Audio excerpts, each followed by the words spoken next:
तो ये कहानी है एक ऐसे जेल की जहाँ लोग खुद अपने आप को अपने गुनाहों की सजा देने आए हैं, लेकिन क्या ये सब झेल पाएंगे? खैर, मूवी के स्टार्ट होते ही बहुत से लोग अपना इंटरव्यू देते हैं, जिसमें उन्होंने बताया कि वो कौन है और यहाँ किस गिल्ट के चलते आए हैं। इन्हीं में हम प्रेमपुआन से भी मिलते हैं, जो है इस मूवी की लीड कैरेक्टर। वो यहाँ आई थी सभी की तरह अपने आप को सजा देने के लिए, क्योंकि वो अपने आप को एक बच्चे की मौत का जिम्मेदार समझती है। यहाँ आने से पहले वो एक स्कल्पचर आर्टिस्ट थी। उसने एक पूरा शो ऑर्गेनाइज किया था जानवरों के खूनखार रूप पर। उसने बहुत सारे जानवरों के खूनखार रूप के स्कल्पचर्स बनाए थे जो बहुत ही खतरनाक थे, और यही उसने अपने बॉयफ्रेंड को भी इनवाइट किया था। उसका बेटा खेलते हुए गलती से उन स्कल्पचर्स से इतनी बुरी तरह टकराया कि उसके स्कल्पचर्स के नुकीले हाथ उसकी आंख में स्टैब हो गए, जिसकी वजह से वो वहीं पर मारा गया, यानी उसकी मौत हो गई। प्रेमपुआन उसकी मौत का जिम्मेदार अपने आप को इसलिए मानने लगी कि उसने ही इन नुकीले स्कल्पचर्स के आगे बैरियर लगाने से मना किया था। अब इस जेल में वो अपने आप को सजा देने के लिए तो पहुंच गई,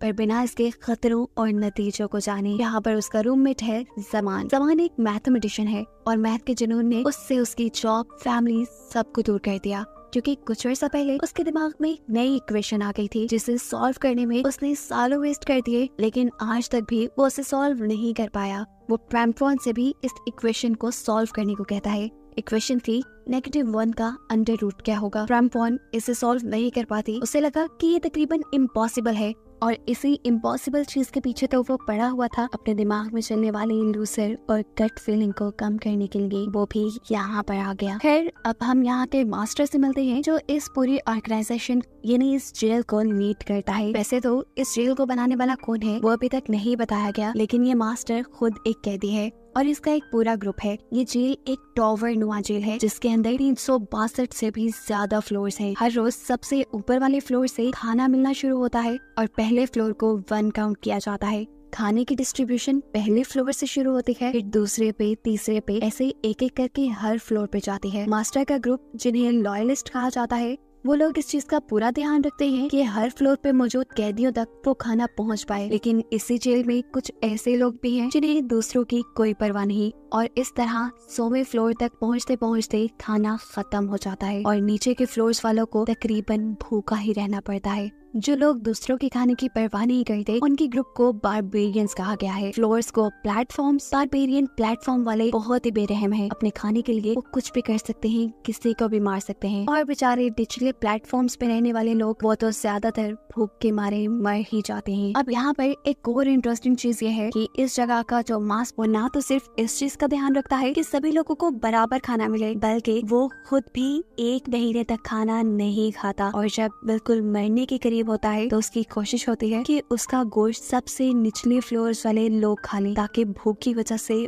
उनकी मौत ना हो। और अगर लॉयलिस्ट ग्रुप का कोई मेंबर उनका रूल या लॉ फॉलो नहीं करता, कि लोग उसे या तो मार देते हैं या उसकी बहुत बुरी सजा देते हैं। यहाँ आने से पहले सबसे बस एक बात पूछी गई थी कि उनका फेवरेट फूड क्या है, जिसके बाद उन्होंने जब तक यहाँ रहना था उनको बस वही फूड मिलने वाला था। हाँ, बस यहाँ पे रहने वाले लोग एक्सचेंज कर सकते थे। अगर उन्हें कुछ नहीं खाना होता था तो वो अपने रूममेट के साथ एक्सचेंज कर लेते थे, और ये भी बस तभी हो पाता था जब ऊपर रहने वाले लोग उन तक खाना पहुँचने देते। तो ऊपर के फ्लोर्स पे रहने वाले लोग नीचे वाले फ्लोर्स के ऊपर नजर रखते थे, और कोई भी अगर अपना रूल तोड़ने की कोशिश करता था या फिर किसी दूसरे का खाना खाने की कोशिश करता था, तो ऊपर से इन्हें सजा मिल जाती थी। सजाओं में या तो उनका हाथ काट दिया जाता था या फिर उन्हें मार भी दिया जाता था। और अगर कोई इस जेल में मर जाए तो उसका खाना किसी दूसरे को देने की इजाजत नहीं फिर भी, बल्कि उसका खाना यहाँ पर वेस्ट कर दिया जाता है। प्रेमपुआन जब यहाँ पर आई तो उसे प्लेटफॉर्म 24 मिला, जिसके चलते उस तक काफी खाना पहुंच जाता था। लेकिन हर महीने ये जेल रीसेट होता था। ऊपर के प्लेटफॉर्म्स के लोग नीचे और नीचे के लोग ऊपर जाया करते थे। हर एक को नया प्लेटफॉर्म मिल जाता था, और वो जब 174th फ्लोर पे गई तो उसके पास खाना बहुत कम पहुंचने लगा। और यहाँ पर भी फिर लॉयलिस्ट उनके ऊपर रूल्स लागू कर देते थे कि तुम लोगों ने अपने खाने में से कुछ हिस्सा छोड़ना भी है, ताकि नीचे वाले खाना खा पाए। अक्सर लोग जो अपना फूड शेयर नहीं करना चाहते थे, लॉयलिस्ट उन्हें बताते थे कि देखो, तुम पे भी वो वक्त आएगा जब तुम निचले फ्लोर्स पे जाओगे, और अगर सोचो तुम्हारे बारे में किसी और ने ना सोचा और तुम्हारे लिए किसी ने खाना ना बचाया तो तुम मर सकते हो। लॉयलिस्ट तो ये बात समझ जाते थे, लेकिन बारबेरियन नहीं। बारबेरियन दूसरों का भी खाना खा जाया करते थे और ऐसे ज्यादातर लॉयलिस्ट की भी कुर्बानियां जाया चली जाती थी। खैर, अब दोबारा शिफ्टिंग का वक्त आ गया और जेल में सभी लोगों के प्लेटफॉर्म्स बदल दिए गए। रैम्पॉन और ज़मान को मिला इस मर्तबा 180वां प्लेटफॉर्म, जहाँ खाने के नाम पे अगर इन्हें प्लेट चाटने को भी मिल जाती वो भी गनीमत थी। भूखे रहते रहते यहाँ इन्हें 20 दिन गुजर गए। 10 दिन अभी भी और बचे थे नई शिफ्टिंग होने में, और उस शिफ्टिंग पर भी ये लोग भरोसा नहीं कर सकते थे। क्या पता ये लोग वापस ऊपर वाले प्लेटफॉर्म में जाने के बजाय निचले प्लेटफॉर्म्स पे चले जाते। भूख से बुरा हाल हो जाता है। ज़मान अब ये सब बर्दाश्त नहीं कर सकता था। उसकी हालत दिन ब दिन बिगड़ने लगी थी, इसलिए उसने अपनी जिंदगी यहाँ पर खत्म करने का फैसला किया और अपने आप को आग लगा दी। उसके जिस्म के जलते हुए टुकड़े जब नीचे के प्लेटफॉर्म्स में गए तो इन लोगों ने कुछ नहीं सोचा कि ये एक इंसान का जिस्म है। उन्होंने बस खाने की जिस्म पहले ही जल चुका था, उनके लिए तो ये पके हुए जैसा ही था। और अपने आप को जिंदा रखने के लिए वहाँ पर मौजूद अभी नीचे वाले कैदियों ने ज़मान का गोश्त करने के लिए खा लिया। ज़मान के जाने के बाद रैम्पॉन को मिल गई एक नई रूममेट, जिसका एक हाथ पहले से ही कटा हुआ था क्योंकि उसने लॉयलिस्ट के एक लॉ को तोड़ा था, जिसमें उसका ज्यादा कसूर भी नहीं था। यहाँ पर मरने वालों की लाशें इधर उधर फेंक दी जाती थी। उसने बस मरने वाले की लाश से एक दूसरे भूखे का पेट भरा था, और जिस बंदे ने वो गोश्त खाया था उसकी आंखें निकाल कर उसको भी मार दिया गया। अभी ये लोग बातें ही कर रहे थे कि इनके सामने खाने की लिफ्ट आ गई। खुशकिस्मती से इनके सामने आज काफी सारा खाना आया था, क्योंकि जेल की शिफ्ट चेंज होने की वजह से इनकी किस्मत चली थी और इनके ऊपर मौजूद सभी लोग लॉयलिस्ट थे जो नीचे वाले लोगों के लिए खाना बचाया करते थे। ये खाना उनके लिए तो ज्यादा था, लेकिन क्या मालूम था कि नीचे जाते जाते नीचे के लोग इस खाने के साथ क्या सलूक करें और आखिरी प्लेटफॉर्म के लोगों के लिए खाना बचे या ना बचे। अब रैम्पॉन और उसके साथी डिसाइड करती है कि वो दोनों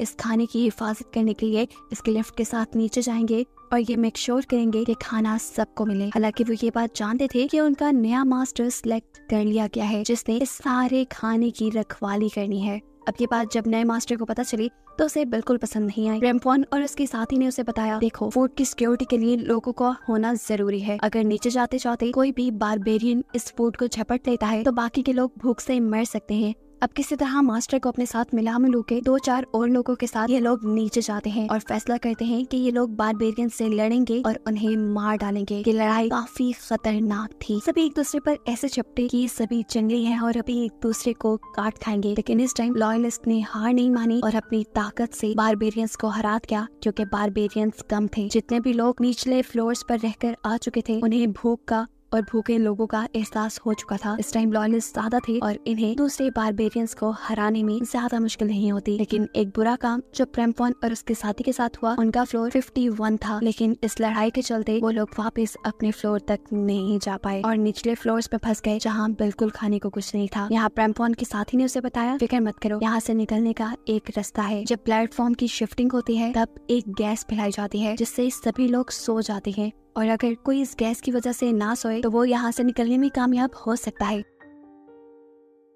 अब इन्हें बस 1 महीना ही और काटना था शिफ्टिंग के वक्त का। इन लोग बेसब्री से इंतजार कर रहे थे, लेकिन उससे पहले ही लॉयलिस्ट ने मिलकर इन्हें सजा देने की ठान ली, क्योंकि इन्होंने लॉयलिस्ट के कानून तोड़े थे और अपना फ्लोर भी छोड़ दिया था। अब क्योंकि रैम्पॉन की साथी ने दूसरी मर्तबा रूल तोड़े थे लॉयलिस्ट के, तो इसकी सजा में उसे जान से मार दिया जाता है, जबकि रैम्पॉन को ये लोग बुरी तरह बांध कर उसका हाथ काट देते हैं। रैम्पॉन की साथी को खाने के टेबल के साथ बांध कर निचले फ्लोर्स पर भेज दिया जाता है, जहाँ के लोग न जाने कितने वक्त से भूखे थे। वो लोग उसकी बॉडी को चीर फाड़ कर खा जाते हैं। रैम्पॉन उस लड़की की मौत से बहुत ज्यादा दुखी थी। इस मर्तबा वो 72वें प्लेटफॉर्म पे थी और उसका रूममेट एक बूढ़ा आदमी था जिसके पास एक चाकू भी था। रैम्पॉन उसे चाकू ले लेती है क्योंकि अब उसके दिमाग में एक नई प्लानिंग चल रही थी। वो अब बारबेरियंस के बजाय लॉयलिस्ट से बदला लेना चाहती थी, जिसने उससे उसका हाथ और उसकी साथी को छीन लिया। हालांकि वो अच्छा काम कर रहे थे, उसे अब लॉयलिस्ट से ज्यादा बेहतर बारबेरियंस लगने लगे थे। बेशक वो किसी का खाना चुरा लेते थे, कम से कम किसी की जान तो नहीं लेते थे असूलों के नाम पर। वो अब अपने इस बूढ़े साथी को लेकर खाने की लिफ्ट के साथ दूसरे फ्लोर्स तक जाती है। वहाँ पे मौजूद बारबेरियंस को आती है लॉयलिस्ट से लड़ने के लिए और 2-2 लोगों को जमा करके अपना ग्रुप बड़ा बना लेते हैं। खाने के खत्म होते ही ये लोग लॉयलिस्ट के प्लेटफॉर्म्स तक पहुँच जाते हैं, जहाँ जाते ही अब रैम्पॉन ने जंग का ऐलान कर दिया था। यहाँ पर मौजूद सभी लोगों को लग रहा था कि ये जंग खाने के लिए थी, लेकिन असल में ये जंग खाने की नहीं बल्कि आजादी की जंग थी। क्रैम्पॉन अब यहाँ से भागना चाहती थी। यहाँ के लोग एक दूसरे के ऊपर इंसानियत भूलकर हमला कर देते हैं, कोई चाकू से तो कोई किसी और चीज से किसी दूसरे को टॉर्चर करा था। जिसके हाथ में जो आया उसने उस चीज का इस्तेमाल करते हुए अपने दुश्मन को मार डाला। कई बारबेरियंस मर गए और कई लॉयलिस्ट भी, और आखिर क्रैम्पॉन भी पकड़ी गई लॉयलिस्ट के हाथों। लॉयलिस्ट के खिलाफ आखिर उसने जंग छेड़ी थी, उसको लॉयलिस्ट कैसे छोड़ देते। वो आवाज देकर बारबेरियंस को मदद के लिए बुलाती है, लेकिन कोई बारबेरियन जब उसकी मदद को नहीं आया तो उसने अपनी मदद खुद की। पास पड़ा चाकू उठाया और लॉयलिस्ट के मास्टर के पेट में स्टैब करते हुए उसे मार डाला। बेतहाशा लोग मर चुके थे। अब खाने की लिफ्ट जैसे ही दोबारा चली तो मरे हुए लोग उसके साथ नीचे गिरने लगे और ऐसे नीचे वाले भूखे लोगों को खाना मिल गया। इसी लिफ्ट के साथ चलते चलते क्रैम्पॉन भी 331वें प्लेटफॉर्म तक पहुंच गई, जहां सांस लेना या जिंदा रहना इंतहाई मुश्किल था। लाशों का एक ढेर था यहाँ पे। यहीं पर क्रैम्पॉन को एक बच्चा मिलता है जिसके सर से खून निकल रहा था। वो इस बच्चे को बचाती है क्योंकि उसने सुन रखा था कि बच्चों का यहाँ पर जिंदा रहना आसान है। बच्चों को यहाँ पर खाना दे दिया जाता है। बच्चे ऊपर वाले प्लेटफॉर्म्स पे भी जाते हैं, लेकिन जैसे ही ये बच्चे बड़े हो जाते हैं तो इसी सारी खाने की लड़ाई का शिकार हो जाते हैं। क्रैम्पॉन अब उस बच्चे को लेकर जाना तो ऊपर चाहती थी, लेकिन लिफ्ट ने अभी पहले 2 फ्लोर और नीचे जाना था और फिर ऊपर का सफर तय करना था। लिफ्ट जैसे ही आखिरी फ्लोर पर पहुंचती है, यहाँ पर एक हंगामा हो जाता है। यहाँ के सालों भूखे पासियों ने काफी ईयर्स से बाद किसी चीज की खुशबू सूंघी थी, चाहे वो खुशबू इंसान की थी, लेकिन उन्हें खाने के ख्याल के अलावा कोई दूसरा ख्याल नहीं आता। वो इंसानों को भी अपना खाना समझने लगे थे। बस वो वक्त दूर नहीं था कि लोग इन दोनों पे हमला करके इन्हें खा जाते। मतलब साफ था कि क्रैम्पॉन ने यहाँ से निकलने की कोशिश तो की, लेकिन वो बुरी तरह नाकाम हो गई। वो यहाँ से कभी निकल नहीं सकती और बस उसे यही फंसा दिखाकर ये कहानी यही खत्म हो जाती है।